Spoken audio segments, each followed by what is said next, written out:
السلام علیکم، میرا نام ہے محمد لطیف اور آپ دیکھ رہے ہیں آپ کا اپنا یوٹیوب چینل۔ آج تاریخ ہے 14 اور مہینہ ہے چوتھا یعنی اپریل کا 2021 اور رمضان شریف کا ہمارے پاس ہے دوسرا روزہ۔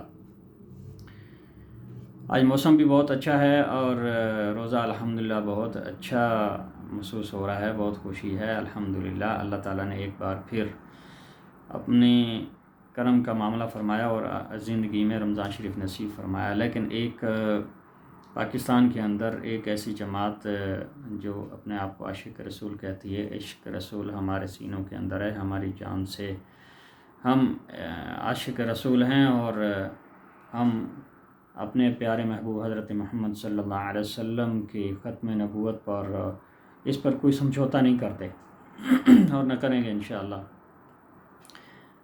اب میں کل کی صورتحال دیکھ رہا ہوں پاکستان کے اندر کہ کیا ہو رہا ہے، ہم بحیثیت قوم کہاں جا رہے ہیں اور کس منزل پہ چل پڑے ہیں۔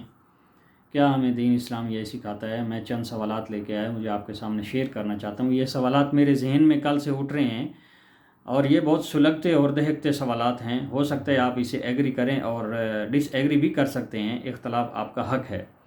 تو میں زیادہ تمہید نہیں باندھتا، میں جاتا ہوں ان سوالات کی طرف جو آپ کے سامنے شیئر کرنا چاہتا ہوں۔ ہو سکتا ہے کہ اس میں ہمارا فائدہ ہو اور ہمارا کوئی بھائی اس سے سوچنے پہ مجبور ہو جائے اور وہ ایسے کام نہ کرے جس سے خلق خدا کو نقصان پہنچتا ہو۔ تو میں آپ کے سامنے چند 10 سوالات ہیں جو آپ کے سامنے رکھنا چاہتا ہوں۔ پہلا سوال یہ ہے کہ کیا ہم بات کرنے سے پہلے سوچتے ہیں جو ہم کرنے جا رہے ہیں اس میں میرا فائدہ ہے یا نقصان ہے؟ دوسرا سوال یہ ہے کیا ہم کہیں سے کسی کام کی تحقیق کرتے ہیں کہ اگر کسی نے کوئی بات کی ہے وہ سچ ہے یا جھوٹ ہے؟ کیا ہم اس کو سچ اور جھوٹ پہ تولتے ہیں؟ کیا ہم تحقیق کرتے ہیں؟ تیسرا سوال یہ ہے کیا ہم مذہب کو اپنے فائدے کے لیے استعمال کرتے ہیں؟ سلگتا ہوا سوال ہے۔ چوتھا سوال یہ ہے کیا ہمیں مذہب کے نام پر کوئی استعمال کر رہا ہے؟ اس کی تشریح بہت زیادہ ہے لیکن آپ سمجھدار ہیں ماشاءاللہ، آپ سمجھیے اس کو۔ پانچواں سوال یہ ہے کیا مذہب کے نام پر خلق خدا کو تکلیف پہنچائی جا رہی ہے؟ کل سے جو آپ دیکھ رہے ہیں خاص کر ہمارے پاکستان کے اندر، یہ جو کل سے دیکھ رہے ہیں، کیا مذہب اس چیز کی اجازت دیتا ہے؟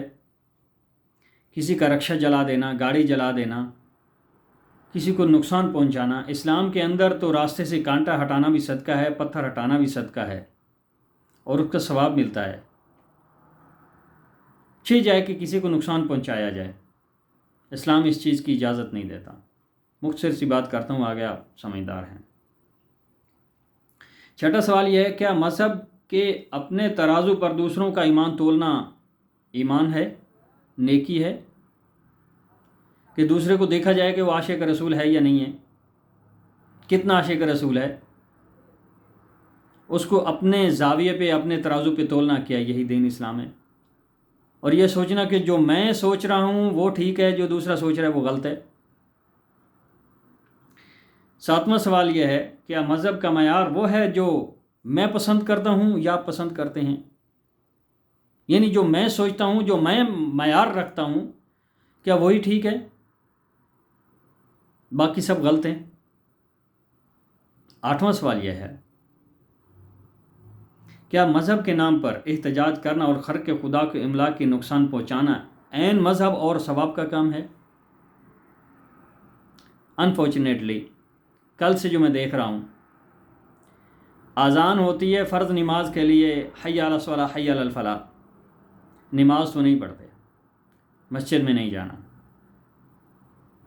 لیکن خلق خدا کو نقصان پہنچا رہے ہیں، توڑ پھوڑ ہو رہی ہے، روڈ جام ہیں، ایمبولینسیں نہیں ہسپتال میں پہنچ رہی، جو لوگ سفر کر رہے ہیں، آپ اگر سفر کریں، سفر سقر ہے مگر وسیلہ ظفر ہے، سفر کو سکرات سے یعنی سکرات الموت سے تشبیہ دی گئی ہے، یہ حدیث شریف ہے، اللہ تعالیٰ کا ہمیشہ معاف فرمائے کہ سفر کی تکلیف کتنی ہوتی ہے۔ جو لوگ گاڑیوں میں بیٹھے ہیں، سفر کر رہے ہیں، کتنی دور سے آئے ہیں، دور جا رہے ہیں، اور وہ گھنٹوں نہیں، کتنی تکلیف سے وہ گھنٹوں دن پورا کھڑے رہیں، اس کے اندر بچے بھی ہیں، بوڑھے بھی ہیں، بچوں کو دودھ نہیں مل رہا، ان کو خوراک نہیں مل رہی، بوڑھے ہیں، ہمارے اپنے ہیں، یا کہیں سامان نہیں پہنچ رہا، کیا یہ تکلیف دہ والی بات نہیں ہے؟ میں معذرت سے، میرا یہ حق بنتا ہے کہ میں سوال پوچھوں کہ جو ہماری رہنمائی کرتے ہیں ممبر و محراب پہ، جو ہمیں دین اسلام سکھاتے ہیں، ہم تو جاہل لوگ ہیں، عوام کل انام، ہمارے اندر اتنا علم نہیں ہے، یہ ہمارے امام ہیں، ہم نے ان کی تقلید کرنی ہے، ان کے پیچھے چلنا ہے، ان کے کہے کو آمنا وسلمنا وصدقنا کہنا ہے۔ کیا مجھے بتائیں گے کہ یہ اسلام اجازت دیتا ہے؟ میں پھر کہوں گا کہ کسی کے عشق رسول کو اپنے ترازو پہ مت تولا جائے۔ 9واں سوال یہ ہے کہ کیا ہمارا دشمن ہماری صفوں میں گھس کر ہمیں لڑوا رہا ہے؟ سوچنے والی بات ہے۔ ایک چھوٹا سا مختصر سا میں واقعہ سنانا چاہتا ہوں آپ کو۔ یہ واقعہ میں نے سنا ہے اور پڑھا بھی ہے جاوید چودھری کے کالم سے۔ ایک صحافی انگلینڈ گیا اور وہاں، انگلینڈ یا کسی ملک، نام نہیں لیتا میں، ابھی صحیح یاد نہیں ہے، لیکن یہ بات پکی ہے، وہاں گیا اور اس صحافی کو وہ دوست لے گیا ایک ایسی جگہ پہ جہاں بہت بڑا مدرسہ تھا، یہاں تک کہ بخاری شریف تک پڑھائی جا رہی تھی۔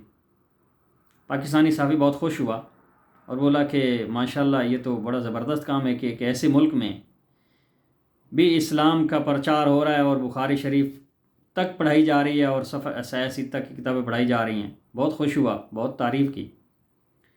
جب وہاں سے گھر پہنچے تو وہاں کا جو صحافی تھا، وہاں کا جو اس کا دوست تھا، اس نے بولا کہ اب میں آپ کو حقیقت بتاؤں؟ بولا بتائیں۔ بولا ان میں سے ایک بھی مسلمان نہیں ہے، یہ جو مدرسے میں آپ دیکھا ہے کہ جو پڑھ رہے ہیں طلباء، ان میں سے ایک بھی مسلمان نہیں ہے۔ یہ یہاں سے آپ کا دین سیکھیں گے، پڑھیں گے، بخاری شریف تک پڑھیں گے، اور پھر یہ آپ کے جو مسلمان ملک میں ان میں ان کو بھیجا جائے گا، اور پھر وہاں جو آج ہو رہا ہے آپ کے سامنے ہے۔ تفصیل لمبی ہے لیکن مختصر آپ کو بتا دیا ہے۔ کیا ہمارا دشمن ہماری صفوں میں گھس کے ہمیں نقصان پہنچا رہا ہے اور ہم استعمال ہو رہے ہیں، ہم ان کے اعلیٰ کار بن رہے ہیں؟ کیا ہمیں اپنی حکومت پر اعتماد نہیں ہے؟ کیا عمران خان عاشق رسول نہیں ہے؟ کیا اس کے ایمان پر آپ کو شک ہے؟ ہاں، آپ کو شک، آپ کو اعتراض ہو سکتا ہے، آپ اعتراض کریں، آپ حق بجانب ہے۔ مجھے بھی بہت سارے اعتراض ہیں۔ ایک اعتراض مجھے بہت بڑا یہ ہے کہ آسیہ ملونہ 9 سال جیل میں رہی، جج نے اس کا فیصلہ سنایا اور جیل بھیج دیا، ثبوت تھے تو جیل بھیجا۔ عمران خان صاحب آپ آئے اور آپ نے اس کو آسانی سے نکال کے باہر بھیج دیا۔ میرا سوال یہاں بنتا ہے کہ اگر وہ جج نے غلط فیصلہ دیا ہے تو جج کو 9 سال اندر کرنا چاہیے، 9 سال جج اندر گزارے۔ اگر وہ غلط تھی، اس کا قصور نہیں تھا، تو جج نے فیصلہ کیسے دے دیا؟ وہ 9 سال جیل میں رہی بغیر قصور کے، اس کا مطلب ہے کہ جج نے غلط فیصلہ دیا ہے، اب جج کو اندر ہونا چاہیے 9 سال میں، تو یہ نہیں ہوا۔ یہ کیسا انصاف ہے؟ میرا اعتراض ہے۔ دوسرا اعتراض میرا یہ ہے کہ آپ نے آسیہ ملونہ کو تو باہر بھیج دیا آسانی سے، لیکن عافیہ صدیقہ کا کیا ہوا؟ وہ ہماری بہن، ہماری بیٹی نہیں، اس کے بارے میں کبھی آپ نہیں بولتے۔ اعتراض کیجئے، آپ کا حق ہے، لیکن خلق خدا کو نقصان پہنچانا یہ دین اسلام نہیں ہے۔ میرا 10واں سوال یہ ہے، کیا ہم بغیر سوچے سمجھے مرنے مارنے پہ تل جاتے ہیں؟ پہلے سوال کی طرف کہ ہم تحقیق نہیں کرتے، ہم اتنے ایموشنل ہو جاتے ہیں، ہم اتنے جلد باز ہیں کہ ہم سوچتے نہیں ہیں، تحقیق نہیں کرتے،